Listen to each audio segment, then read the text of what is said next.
Hello दोस्तों, IDFC first bank के quarter 3 मतलब अक्टूबर से दिसंबर 2022 के रिजल्ट्स आए हैं। कैसे नतीजे हैं, अच्छे हैं, खराब है, सब कुछ वीडियो में हम बात करेंगे। सबसे पहले हम नेट इंटरेस्ट इनकम की बात करेंगे। जब बैंक जो है लोन देती है, लोन में खर्चा करती है, तो नेट नेट कितना कमाती है। तो ये टोटल 27% का ये ईयर ऑन ईयर ग्रोथ है। 3,285 करोड़ का अभी नेट इंटरेस्ट इनकम है।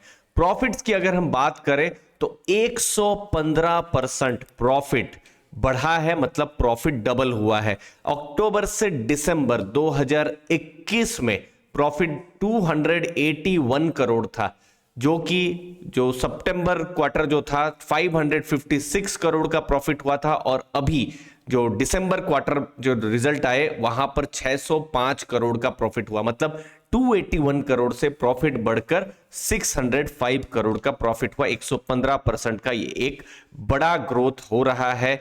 कुछ टर्न अराउंड के यहां पर इंपॉर्टेंट सिग्नल्स भी मिल रहे हैं। नेक्स्ट चीज है कस्टमर डिपॉजिट्स। देखिए, बैंक है, बैंक के पास क्या कस्टमर आ रहे हैं अपनी जो current account, saving account, fix deposits के लिए।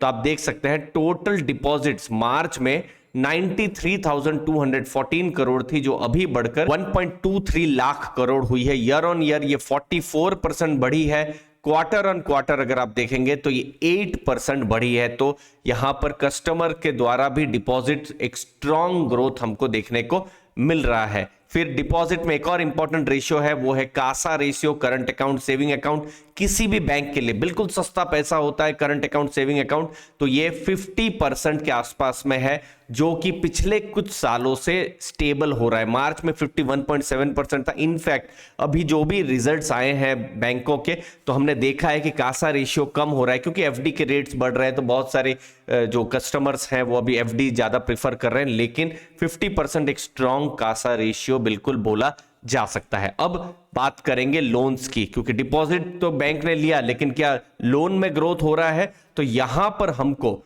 ईयर ऑन ईयर अगर हम देखेंगे, मतलब जो दिसंबर 2021 वाला क्वार्टर था और दिसंबर 2022 वाला जो क्वार्टर है, 25% का यहां पर हमको ग्रोथ देखने को मिल रहा है। मेनली अगर आप यहां देखेंगे, होम लोन, रूरल फाइनेंस, फिर डिजिटल गोल्ड, यहां पर हमको ग्रोथ देखने को मिल रहा है। टू व्हीलर में हमको स्ट्रॉन्ग ग्रोथ, फिर मतलब मोस्टली जो बैंक का अभी फिलहाल जो फोकस है कि जो रिटेल सेगमेंट में जो इंपॉर्टेंट लोन होती है, जैसे अगर हमको आपको लोन चाहिए तो क्या कार लोन, ऑटो लोन, फिर होम लोन, पर्सनल लोन, तो वहीं पर ही बैंक का फोकस है और वहीं पर ही वो ग्रोथ कर रहे हैं। और कहां वो फोकस नहीं कर रहे हैं, जहां पर बैंक को एक बहुत बड़ा पेन वाला पीरियड देखने को मिला था कुछ सालों पहले इंफ्रास्ट्रक्चर में। देखिए, उन्होंने अपनी इंफ्रास्ट्रक्चर की लोन बुक को कम किया है। इनफैक्ट पिछले कुछ सालों से ये लोन बुक को कम कर रहे हैं।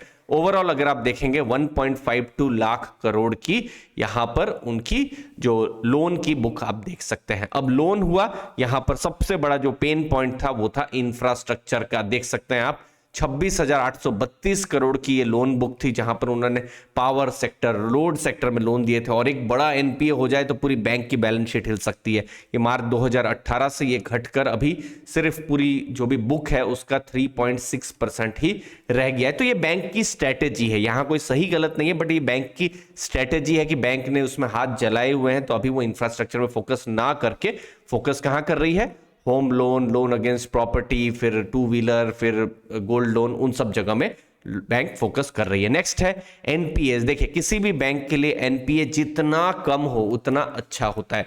तो यहां ग्रॉस एनपीए अगर आप देखेंगे दिसंबर क्वार्टर, मतलब पिछले 2021 की बात कर रहा हूं, 3.96% था, जो अभी घट के 2.96% हो गया है। फिर ग्रॉस एनपीए में से बैंक्स जो है कुछ प्रोविजन रखती है, कुछ पैसा अलग से रखती है, तो उसको जब माइनस किया जाता है तो नेट एनपीए निकलता है। तो नेट एनपीए अगेन दिसंबर 2021 के समय में 1.74% था, और ये अब 1.03% हुआ है। और ये भी एक बहुत बड़ा आप कह सकते हैं पॉजिटिव माना जाएगा। नेक्स्ट, प्रोविजन कवरेज रेशियो पिछले कुछ सालों में ये इंक्रीज हुआ है। इसका मतलब है कि कोई भी अगर लोन खराब हो सकती है तो बैंक्स ने अपने पास कितना प्रोविजन रखा हुआ है। तो मार्च 2019 में कुछ 49% का प्रोविजन था। जनरली माना जाता है, अगेन ऐसा कोई रूल नहीं है, बट जनरली माना जाता है 70% से ऊपर प्रोविजन कवरेज रेशियो हो तो बहुत अच्छा है, जो कि अभी दिसंबर क्वार्टर में हमको 77 को छूता हुआ नजर में आ रहा है। तो ओवरऑल एक मजबूत नतीजे आए हैं आईडीएफसी फर्स्ट बैंक के, जहां पर हमने देखा डिपॉजिट में ग्रोथ हो रहा है, मतलब current account, saving account, fix deposits, वहां पर ग्रोथ हो रहा है। फिर लोन्स में ग्रोथ हो रहा है, जहां पर रिटेल लोन पर उनका फोकस है, और साथ साथ जो एनपीएस जो है वो ट्रेंड भी नीचे जा रहा है। तो ओवरऑल एक मजबूत नतीजे हैं।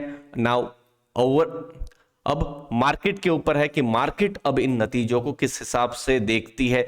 इंपॉर्टेंट डिटेल्स आती रहेंगी, ब्रोकरेजेस के व्यू आते रहेंगे, सब कुछ हम आपके साथ शेयर करते रहेंगे। अर्ली फाइनेंशियल आजादी, मुझे उम्मीद है आपको वैल्यू मिली होगी।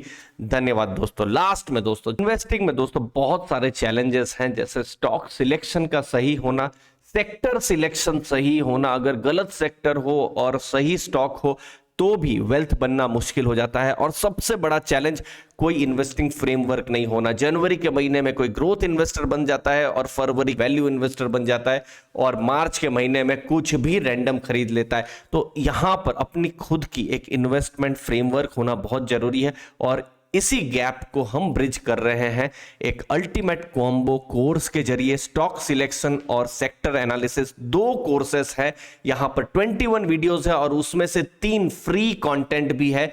ये आप अर्ली फाइनेंशियल आजादी के ऐप में ये सब डेटा आपको मिल जाएगा। साथ साथ बहुत सारे स्टडी मटेरियल्स भी है, यहां पर मैं अपलोड करता रहता हूं।